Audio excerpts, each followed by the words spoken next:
You guys are weaving so much the love, the household, the family, and creating a business, being creatives, honoring their own creative process that you both have in order to build something. So I wonder, how do you guys navigate the everyday life? We're not perfect. No one's perfect. And oftentimes when we get into, conversations where it feels like one of us isn't maybe on the same team, really being able to use the tools and the skill sets that we know that we can come back to remember our center, to remember the purpose. Like in my mind's eye, I hold our relationship as this pillar in our lives that gets to carry us farther and farther as we continue down the road and the path to our mission. Drop in, unwind, and recalibrate as we shift your mentality and your reality. Let's elevate alongside one another as we keep the vibes high and we keep the consciousness ever evolving in this collective of high vibrational frequencies. Welcome to the High Vibe Collective podcast. We're your hosts, Aaron and Stephanie. Hi everyone, thank you so much for tuning in. I am Sabina and I'm with the High Vibe Collective, and today I have a special treat for all of us. I have the co-founders and visionaries of the High Vibe Collective, Stephanie and Aaron. Hi guys. Hi, Sabina. Hi there. Thank you. Thank you so much for being here in this special interview. I feel that from being behind the scenes of creating a business and launching this podcast to knowing a little more about both of you as individuals and also as a couple. Nowadays, we live in times that when couples find each other, usually it's not just because they fall in love madly. There's always a master plan behind. And when I'm with you two, I always feel that mission very strongly. So I would love to know more about what brought you guys together in the first place. Oh my goodness. Yeah. What brought us together in the first place? You want to go first? Sure. What brought us together? That's interesting. It's an interesting question because there's not one thing that brought us together. Over time, we were introduced to each other, kind of knew each other, ended up building a friendship, and then it ended up going past that. And there were always, to me, different aspects of what drew me to Stephanie, and different ways of feeling drawn to Stephanie, like not just romantic, but also just like inspired and seeing her as someone I can look up to and someone who's an amazing friend, but then it also turned romantic as well. And then we also shared similar visions on how we enjoy showing up in the world and share the same almost identical mission to support practitioners in the community here on top of that. So it was just all aligned in those ways naturally, but it didn't necessarily like start in one spot and then that's what it was. It was like over time, different angles of things came in and it feels like a full body experience. It doesn't feel very linear to me.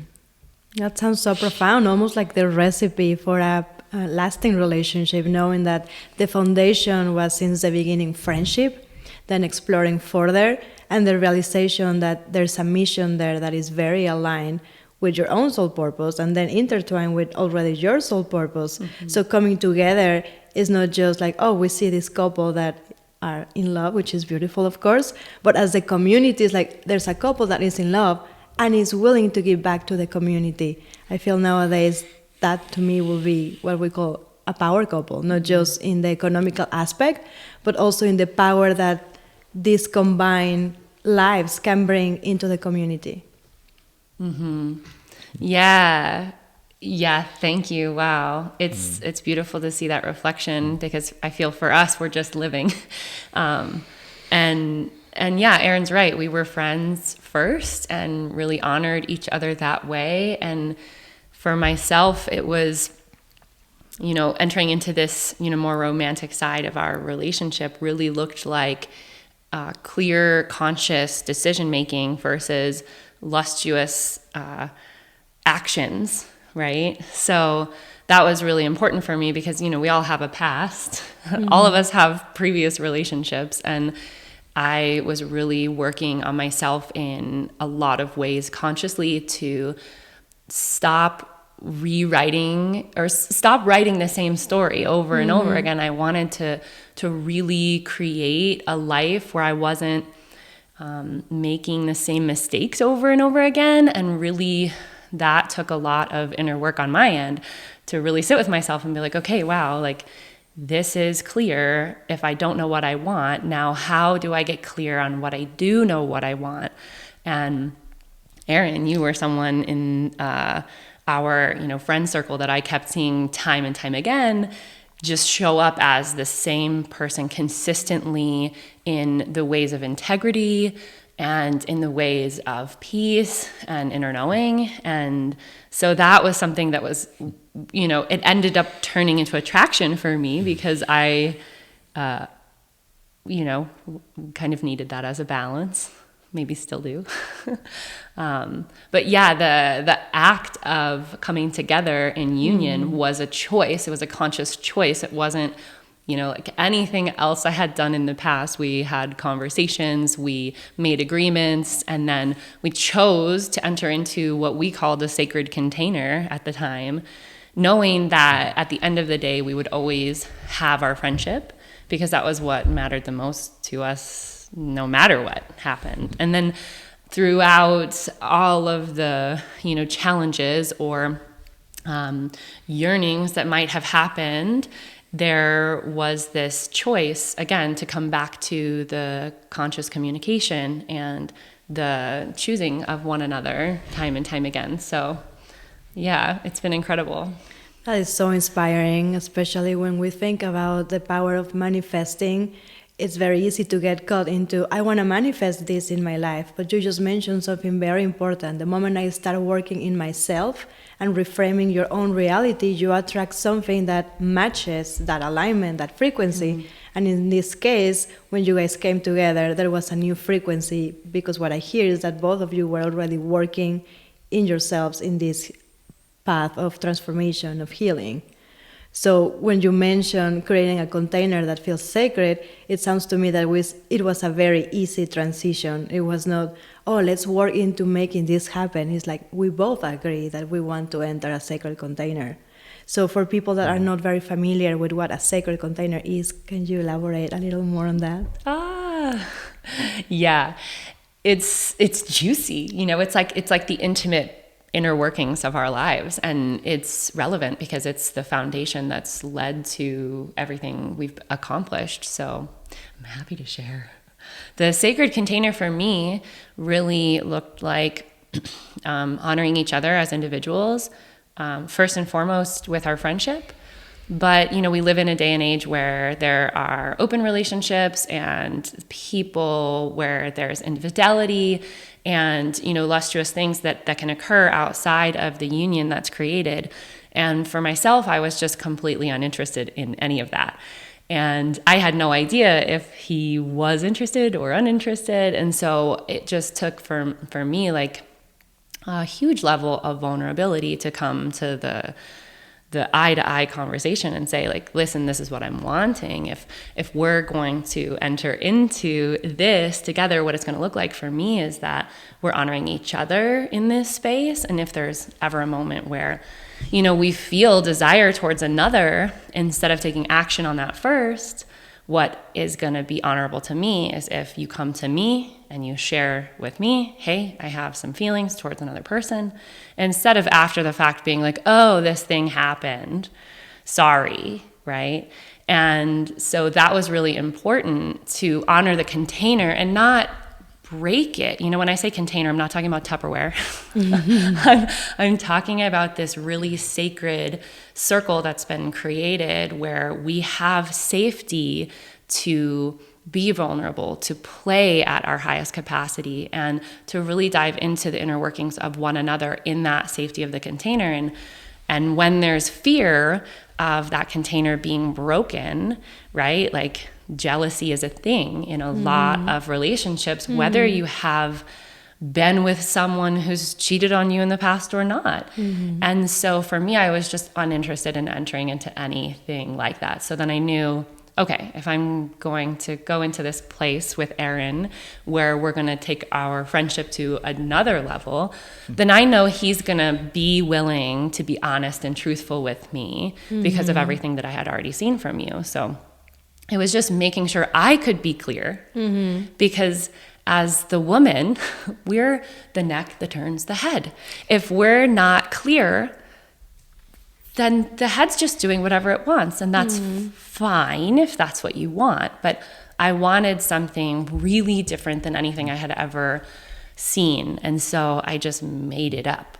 And I was like, okay, this guy's my friend. I think we can do this thing together. I think if I say that this is what I want, then I think that that's what I'll get, and then that's what happened. Thank you so much, Stephanie, for having so much courage to model the relationship that you want to have. And I wonder, in your case, Erin, did you always have all these tools to tap deep into a space of trust and courageous conversations, or what supported your path in entering a relationship with a woman so clear in knowing what she wants? Yes, I did have the tools. Having courageous conversations and clear containers for different parts of life is something that I was fortunate enough to be raised in that experience. So I would want nothing less. So the fact that Stephanie was very clear about what she would want, and it was actually something that I would want, it was a no-brainer because I really liked her as a person. Really liked her as a more of a special interest. I started to become, and I didn't want anything less than that either in terms of my highest expression of what I would choose. Like I would have taken something less because it wasn't what I was necessarily consciously seeking. I was seeking connecting and fun, and I like safety and depth with people.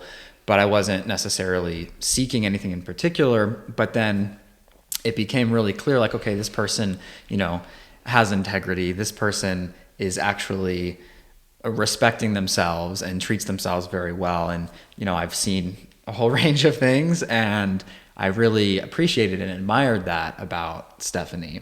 So it made it very easy to have and hold a sacred container that benefited us both.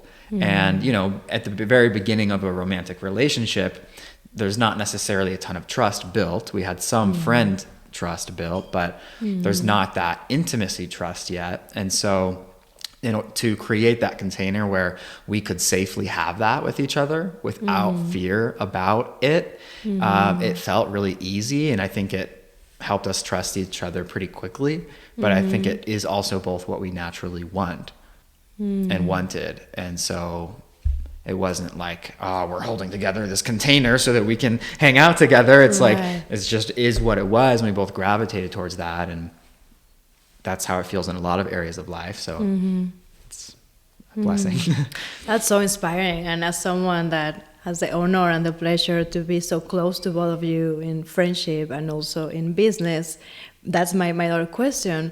You guys are weaving so much the love, the household, the family, and creating a business, being creatives, honoring their own creative process that you both have in order to build something. So I wonder, how do you guys navigate the everyday life with your own personal transformational path, knowing that the relationship is also in this container of constant transformation and evolving, and on top of that, the business part? The answer lies within your question. You asked, how do we navigate it? We navigate it. That's real. That's real. Yeah, it feels like, and we're not perfect. No one's perfect. And oftentimes when we get into, conversations where it feels like one of us isn't maybe on the same team, really being able to use the the tools and the skill sets that we know that we can come back to remember our center, to remember the purpose. Like in my mind's eye, I hold our relationship as this pillar in our lives that gets to carry us farther and farther as we continue down the road and the path to our mission. So then if, he's doing something that annoys me, I get to breathe and remember that. And, if, I don't know if I do anything that annoys you. So I don't know if there's even another side of that spectrum, but just kidding. Yeah. So it's being willing to like humble myself. And I'm like the first person to always say, like, I'm always willing to be wrong. If whatever you have to say to me is going to feel like a punch to my gut, I probably needed to hear it. So then I navigate those waters of reality, because it can be easy to just like live in our own bubble of like, la la la, I'm going to do this thing, and then I have no realization of how it's impacting the people around me. I lived my life like that for many, many years, and Aaron's a really beautiful mirror to me of all of the ways in which I get to better myself. So then humbling myself in that knowledge, I get to actually receive that information and then do my work and better myself. Yeah. And same for me. All of that goes for, both sides of the dynamic. And I was going to say, similarly to what you're saying, we're not always right. Like, I'm not always right. She's not always right. No one's always right.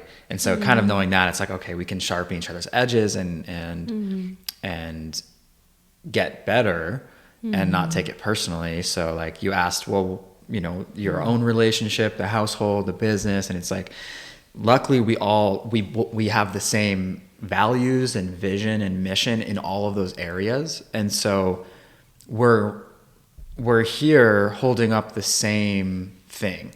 So it's like, even if we don't always see eye to eye, or even if it's like, sometimes maybe I want like specific attention from my partner Stephanie, but she's working, and it's like there's like, it's all the same thing. And so it's just like being able to recognize that we're looking at the same goal, and that's what matters the most. Like if we're moving in that direction and we're going that direction, then we need to keep moving that direction. Like if that's what comes in priority versus one of us being right, then that's what takes precedence. Like even if that means I have to not be right for a few days, thinking like, oh, like I'm right or I'm not right or whatever it is, like it doesn't really matter at the end of the day. And I think I'm almost always right. And I think we are on the same page with that. And that really helps us like work together to get to that goal versus work together to like be right or justified or anything like that. And that could work for an intimate relationship or a business partnership. And then seeing where there are lines and boundaries, and it's an active navigation process for us. Like, well, where is the boundary for us as business partners and people who hold each other accountable for things that, a boss might, or a co-owner might, right? Like, and then also our personal relationship, it's like holding each other accountable to like respecting each other and meeting each other 50% of the way, like being able to really show up for all of that. And all of the dynamics is fun, I think, because we're growing through it. And if we didn't enjoy that, this would probably be really painful, difficult, but it feels like leveling up every time that we learn in these ways to work together. Yeah, I have a few things to share that came to me as you were, because there's a lot of different ways that I find that we really have to be rigid with our own perseverance, maybe, because we have to be taking personal space from one another. That's like a must. We have to be honoring each other's own needs. And sometimes his needs are something that I don't want. Like he's like, I'm going to go on a hike by myself. And I'm like, but I want to come. And it's totally fine because we do those things together too. But in a lot of the dynamics of we're together quite often in so many layers that we have to honor how each one of us recharges properly. And so if I'm not doing that, then I'm kind of pulling out my flag of like this card that I used to pull all the time, which is like, but I'm a victim. And I'm not a victim. And so I get to choose, just like you were saying earlier, not to take it personally. And, you know, within that, I think just kind of speaking this aloud for anyone who might feel like they're impacted with this on the daily now, I notice in my past and in my evolution that my work comes with this almost like this like predictable rut in the middle of the road where you're like, I get so far, and then all of a sudden you hit the rut and you're like, whoa, I'm taken out, you know, or like I'm depressed, or whatever feelings might overwhelm you, they overwhelm you, and then it feels like a veer off course. And so what's really important, and I feel like, you know, every day we get better all the time, hopefully. But I see that if we can hold this clear vision in mind of what it is we're both wanting instead of these old patterns, because the rut in the road isn't my lack of ability to navigate around it. It's the pattern that's been holding me that keeps me steering towards it. So I noticed that if I can just keep my own heart centered and my mission in my mind, then I can avoid any ups or downs, right? And I say ups or downs because we really want it to be like smooth sailing. Not that we want to avoid the waves or anything like that, ride them if they come, but ideally we do all want smooth sailing. So I can steer clear of that rut that sometimes just, you know, takes us out. Like we're on this path and this mission, and if I get taken out for a day or two, it's preventing a lot of things. And I think that that's our own form of self-sabotage, and some of us are aware of it and some of us aren't. But you know, if this is something that feels true to you and you're listening, I would just love to empower you to know that you're always in control. And in that, you have the awareness then to just let the snow globe settle however it's going to settle, and not take anything to heart in a personal way, but also, you know, really allow it to just dissipate into something new, especially if we're not wanting to recreate the same old patterns. What a humbling experience to be in relationship with someone that gets to play with you so many hats. And to know that the main thing that you are here to do is to have the big picture, have the mission in place, and to realize that you are here choosing each other, you are choosing the relationship. And I feel nowadays that's very easy to forget, as you say. How can we empower ourselves? How can we empower our partner? To remember, you are here to choose the container. You are here to choose to co-create with me this vision, this alignment that is no longer benefiting just us. But as I say, the community, the projects, all the things that you two can birth together when you are in that alignment and that deep agreement that, hey, this is what we're doing and this is why we're showing up. Wow. Yeah. Yeah. Something was coming to mind around the humility that we have to employ to move forward through difficult situations. And if either of us aren't employing the humility, whether we were right or wrong, right? Because there's always that dynamic. Sometimes people are right, sometimes people are wrong. And when we both hold humility, things move the fastest, and we find understanding we find understanding the fastest when there's humility. We experience rekindled connection through any like disorienting experiences the fastest when we hold that space of humility. Like even when I'm always right, I always will hold that space of humility so that like I can learn through it too, because there's two sides to one coin. So if we're in a disorienting experience, up until this point, my belief is that it's a 50-50 split on both sides of that coin. That disorienting experience, even if you are the one that's right, that doesn't mean that it couldn't have been a better experience, right? And so it's just really learning through all of it and letting it be something that you surrender into and then get reborn into. So it's like when we have an experience that's not ideal, and everyone does, and we're not perfect, Right. Being able to come back together, having won that, and won each other's like trust again, and like all of that in that moment, and really understand each other and be able to move forward more powerfully is what keeps us like climbing versus like having arguments and then it being this thing where it's like, oh, well, I'm still upset about that argument a month ago. It's like, I don't know, that happens, I guess, but that doesn't happen for us with that much time, maybe like a day ago or something like that. But, you know, we get to really solve things and get through them just like you would in any type of problem solving scenario. And so two pillars holding up the same vision, the same mission in what we want our relationship to look like, what we want our home to feel like, what we want our business to look like, and the impact in the world. We want to hold the same vision. And so it's very fulfilling for us to hold that with and for each other.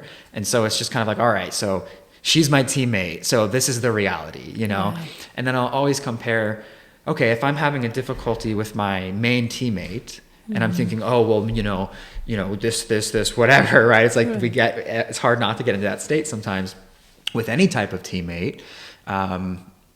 And, you know, the grass could be greener with other teammates. And I think that's a really common thing these days to, you know, divorce rates are so high and whatever. And there's lots of reasons for that, I suppose. And there's nothing wrong with that. But it's just like, are you playing your best? Like, is your teammate that sucky?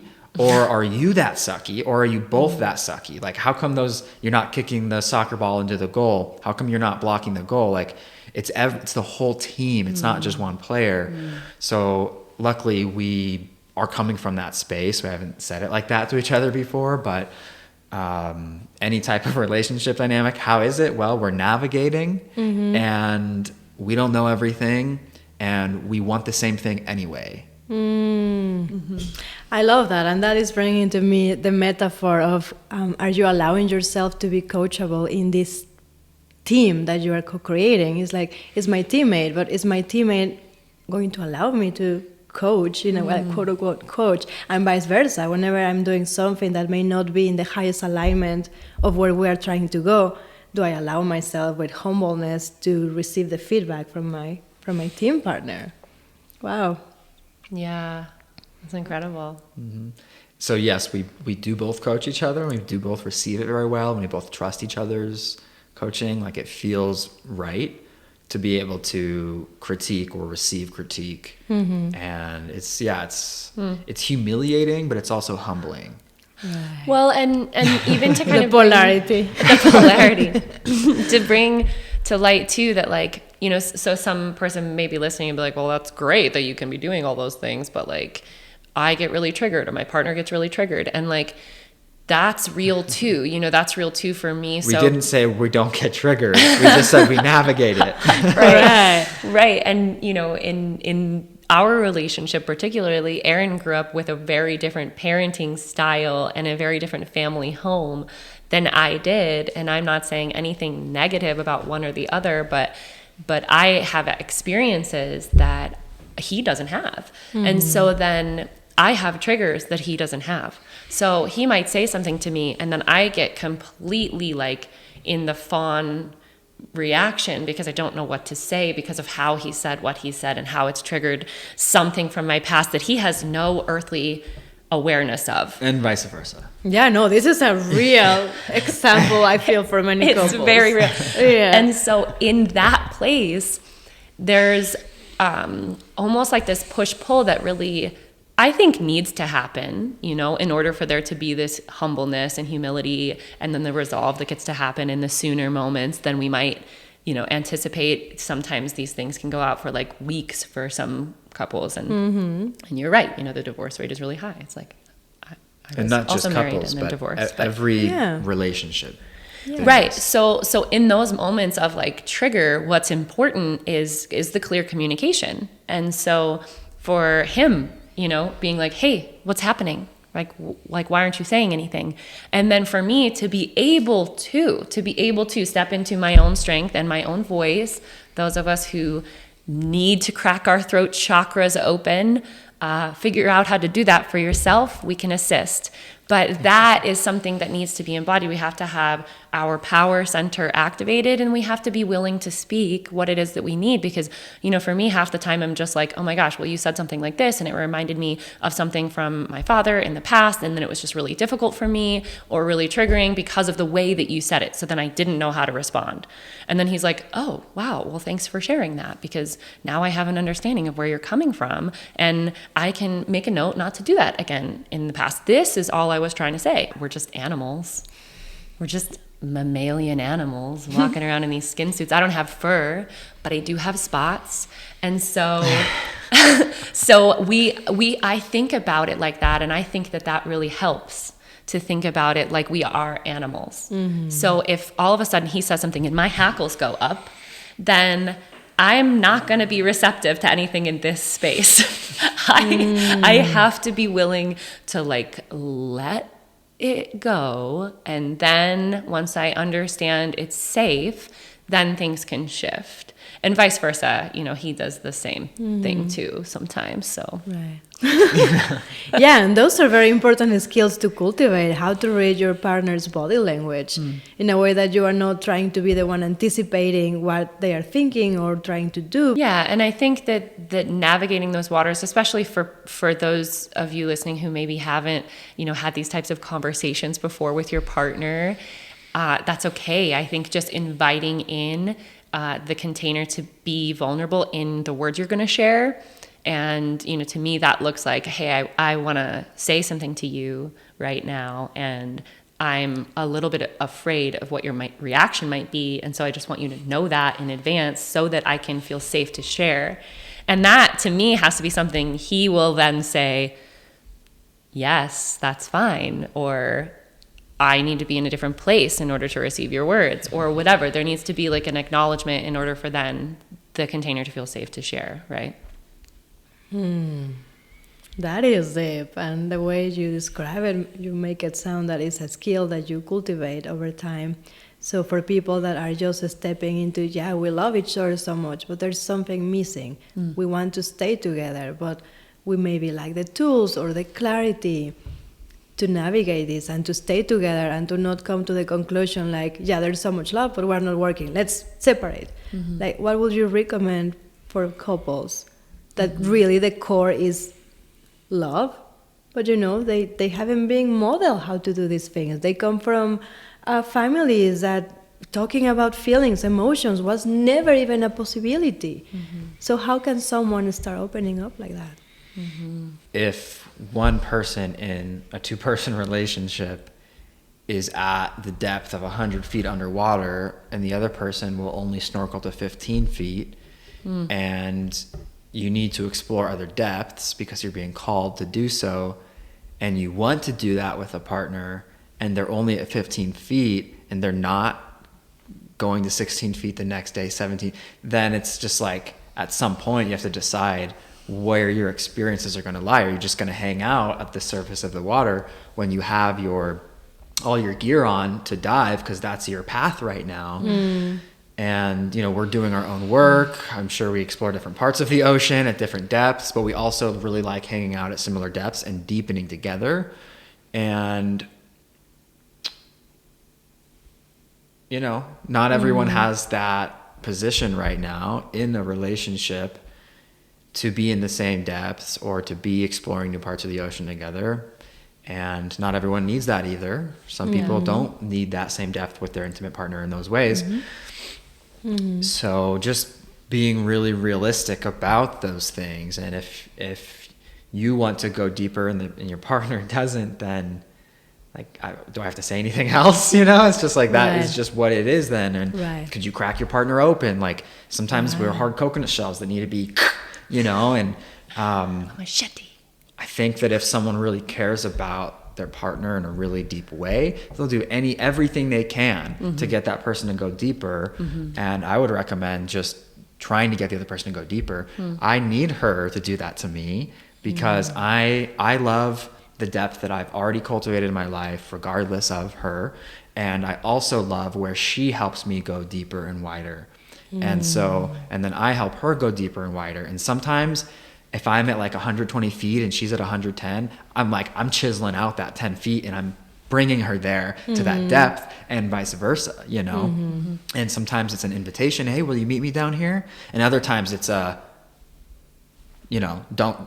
don't tell anyone, but I've got the ski mask on you and pulling you down here, you know, like ready or not, here you go. You know, and that's the reality of just like, we all have expressions that we need to fulfill. And so the partnership is for everyone's goals to be met. And so if I need to be supported in my depth, then that's what I need. And when she needs to be supported in her depth, that's what she needs. And then we get to support each other in that, or step aside so that they can do it themselves or have other people support. And I think it's less about like all of these concepts of, oh, my partner, this, my partner, this. Like, you don't have to think, oh, they're at 10 feet deep and I'm at 100. It's like, just go have the visceral experience. Take them deep. Like, make them finally cry. Make them tell you how they actually feel, like all these things, you know? And if you guys both decide that, you know, you can't hold that, then it doesn't matter. Don't hold that. Right. But if you can, you know, I think we'd all be surprised what we can hold. Yeah, giving yourself the opportunity to actually explore and go deeper regardless of expectation. It's like, here we are. Let's do it. And that's what's made it feel safe for me to want to try to go deeper with Stephanie, is not needing the outcome to be something specific, but rather the depth was the important factor. It's like, you know, obviously, you know, you have to put yourself first as a human for survival and emotional needs and all of that. Right. And then, you know, you also get to support others in their processes. And we both take radical accountability for ourselves in those ways and are ready at any time to either support that in them or to clearly communicate something otherwise. Yeah. And I think there's, you know, more than anything, you said two things that I want to highlight on is, you know, I think more than anything, we need to be willing, because, you know, we can sit here all day and be like, okay, we'll just make them go deep with you. But there are some who are unwilling. And I don't think that you have to have the skill sets. And I don't think that you have to have even the knowledge or know what it looks like, because there can be a lot of fears around that stuff, or, you know, lack of confidence. I don't know what I'm doing, right? Or I'm afraid of what it might look like. But if you're willing and able, we can change the world if we're willing and able. So that's all that's required. You know, if we're diving deep and your partner's down at 150 feet and you're like at 15, like, oh, I just don't know, then just be willing to figure it out. Because the worst that's going to happen is that you might be experiencing something that you're already experiencing. So if we're already experiencing the worst thing, then what could it hurt for you to be willing to try something different? And I think that that's a really powerful concept. You know, we work on this kind of stuff with our couples who come to us for our couples retreats. This is like so near and dear to our hearts to be able to work with any couples who might be wanting to come and deepen their relationship, especially coming here to Sedona. You know, we of course offer online stuff, but yeah, coming here in person is like, it's profound, you know, getting you into these differing ways to relate to one another, because oftentimes when we have disconnect in our relationship, we go to therapy, talk therapy, and that can be really supportive for some. There can also be some that's really resistant for, or people butt heads with, or maybe we're not getting as far as we might want. And so, you know, we incorporate things that are more like somatic and more intertwined to get whatever is stuck in the body, especially if it can't be named or if it can't be shared, out, get it out, you know, things like breath work and just so many different exercises that we can do to drop you into connectedness and really be able to share that connection deeper. And the other thing I wanted to share too is that, you know, like our relationship hasn't always just been like rainbows and unicorns. You know, we're like sitting over here talking about all this beautiful stuff we're creating, but we've also had a lot of really rough times. And so, you know, I want to share one like peak moment in our relationship that I felt like, oh dear God, like, what am I going to do? And, you know, there was a moment in our relationship where you had shared with me that you might want to start seeing other people. And that was like viscerally, it's a very real thing that happened. And so just to be super transparent and vulnerable for everyone who might be listening, you know, for myself as this like strong, powerful woman, of course, I just want to like make him not say that thing. But in all honesty, you were sharing because you had a feeling that you didn't want to keep to yourself. You wanted to share that so that it wasn't something that you were just like thinking in the background, not that you wanted to take action on it. And so for myself, I'm like, you know, wanting to play the victim and do all the things, but at the end of the day, what that was for me was this deep invitation to really look inward at myself, at what I wanted and who I really wanted to be, right? Not because I wanted to be someone that this man wanted to be with, but that I wanted to be someone that I wanted to be with.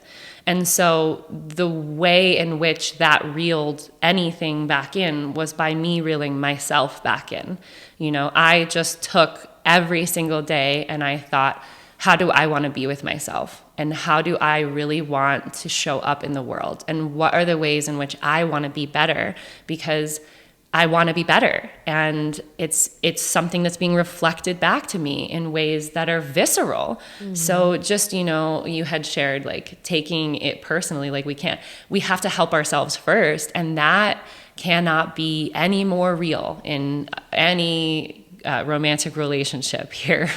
When we're being shown something, it's generally not the other person. It's generally us that we need that reflection for. So, you know, be willing to go deep. Yes, of course, with your partner, but where are the areas and the edges in your life that you're shying away from yourself, that you can deepen that, because that's what's going to create the deepness in the connection with another. That's a huge teaching and a big reminder that before you're weaving a container with someone else, you need to make sure your own container is stable enough. So once you have checked your container, you're like, okay, I'm ready to create a container. And at the same time, with that being said, it's like, it's okay to find others that can support you and model for you how to create those containers. And in this case, what I hear you say when couples come all the way to Sedona, like, yeah, they are ready to drop in as partnership, but also how beautiful it is for them to know that they can relax knowing that there's someone that cares about them, their story, and create the container so they can just relax. Because if you need to focus on everything, like, what am I doing with this person? I'm coming in this trip and going into these somatic practices, but who is holding the container? It's like, okay, as a partner, you have the gift right now to know that there's someone holding the container. So when you go back home, you put in place your own container with your new tools that you have gained. Yeah. Yeah. The depth of the people, I think, matters a lot. And then when it feels like the other person's not reaching the depth that you're inviting them to, holding the container for that. Instead of giving up in that moment and saying, you know what, they're over there in that shallow area. They're not seeing me in these depths. That's okay. How can I help make it a safe reality for them to experience these depths? You know, and that goes both directions. We both hold that space for each other and with each other. And I'm so glad that you do hold that space. It creates grace. And I'm glad I hold that space. It creates grace. And it's not that the vase doesn't break, it's that it looks perfect when you glue it. Somehow, I don't know. You know, it's like it's not just a vase that is clay, it's like this real life webbing that we get to go through. And the container of each individual's relationship to themselves is just as important as the relationship together. So if I'm not connected with myself, or if she's not connected with herself, why would we have a good connection to each other? Right. Yeah, and that depth, you know, yes, thanks for sharing that. That's really beautiful to like hold the container, not to just be like, okay, we'll see ya, because you know, there's a process that's taking place. The work that we're doing, the work that like I see you doing, I see all of us here is work, and damn, it's a process. It's not that easy. We're messy humans. Yeah, we're messy humans. We come with a lot of garbage sometimes. And so it takes a lot to process that. It's not always something that can just occur in a 24-hour period. You know, that's why we call it the work. The work is never done. Mm-hmm.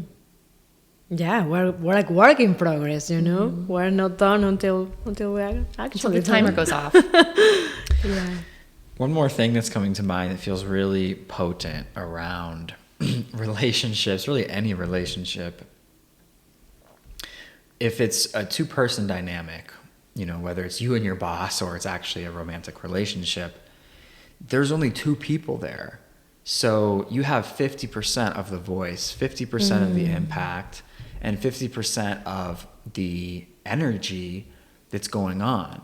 And so sometimes if there's a problem, no matter what depth we think we're at versus the other person, we really do get to create that situation and create what you want that situation to turn into, regardless of the, you know, you did something wrong and caused a problem, or if they did something wrong and caused a problem. It almost doesn't matter. It's like, oh, okay, how do we learn from this? And what can I do to move us forward, regardless of what side, whether I'm the victim or the perpetrator or whatever. Mm-hmm. And that allows the experience of still holding hands through the fire instead of the fire disconnecting you.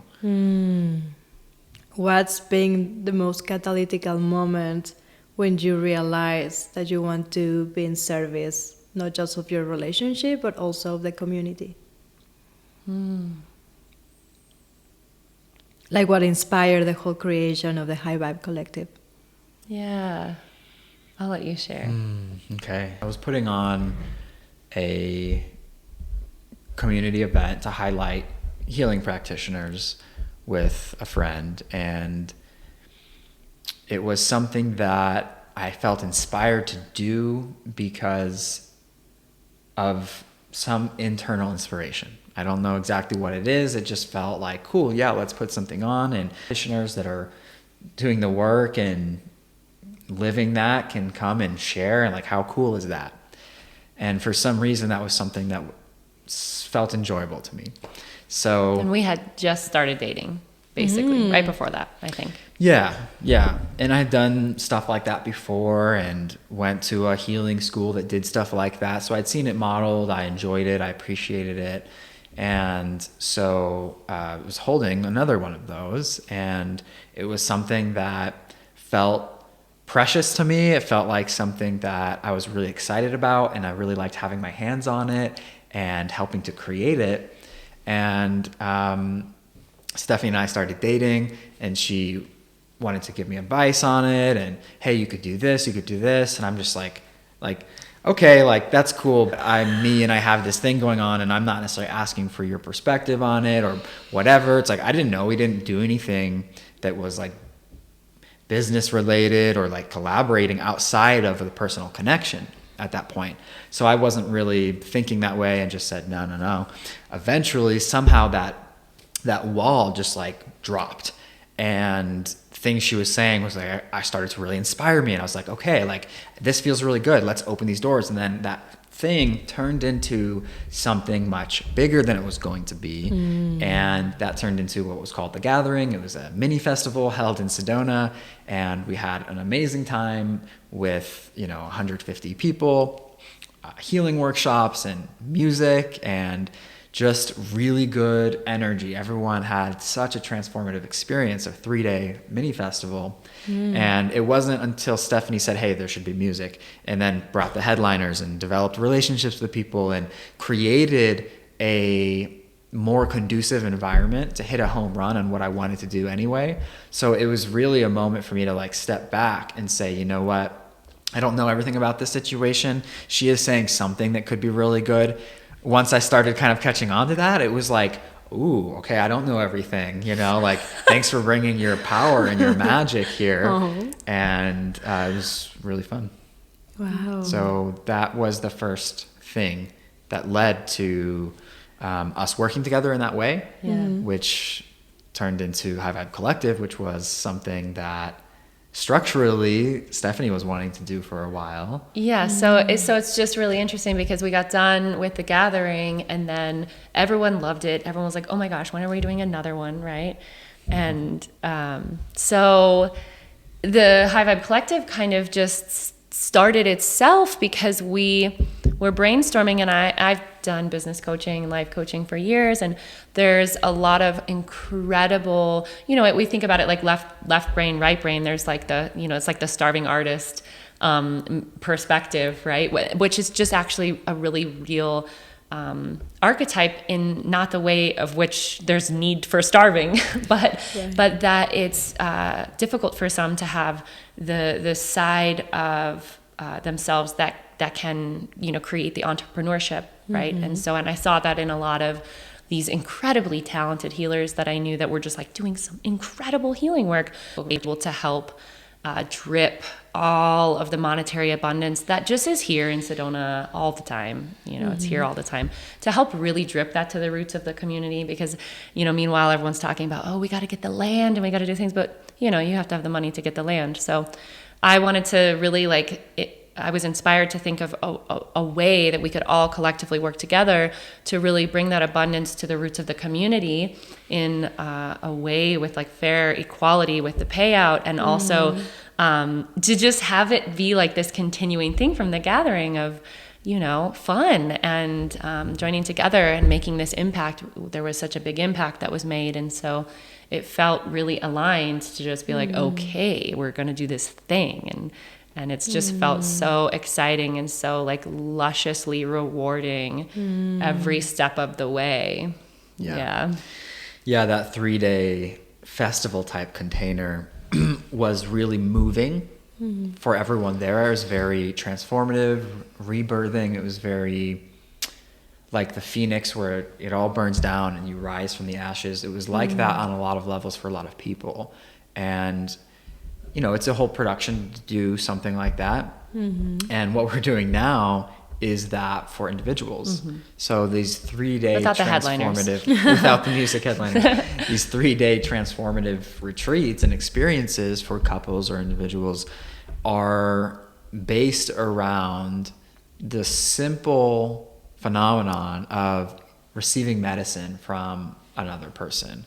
So when a couple comes or an individual comes or a group of people come, they're receiving these downloads or these gifts or these supportive mechanisms from different healing modalities, different practitioners, to piece together intuitively and synchronistically what that person needs at that time to move forward in the way they're looking to.